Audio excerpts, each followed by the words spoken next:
Durant les 6 jours d'audition publique, les patrons des commerces impactés et autres groupes commerciaux ont cherché à influencer l'administration Trump, demandant principalement à en être exemptés. Bixing, président et PDG de New Age Casting, importe des tuyaux d'acier de Chine utilisés dans les systèmes de conduite d'évacuation des bâtiments. C'est une décision irréfléchie de nos dirigeants.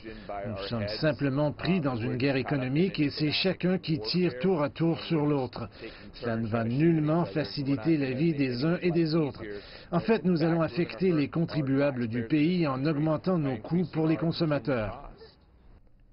CIMC, une société chinoise de transport et de logistique, envisage d'investir aux États-Unis pour répondre à la future demande en Chine, au Mexique et au Canada.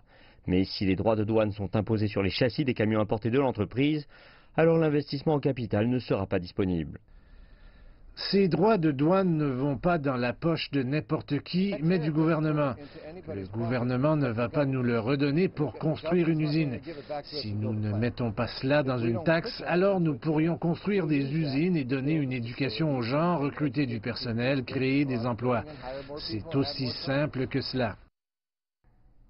De nombreuses entreprises ont également témoigné que des mesures de représailles venant de Chine, dont celles ciblant les produits agricoles, ajouteront un double fardeau à la compétitivité mondiale américaine. Plusieurs entreprises américaines déclarent être d'accord avec l'objectif d'opportunité d'ouverture en vue de faire de la concurrence à la Chine, mais à condition que cela soit fait à la loyale.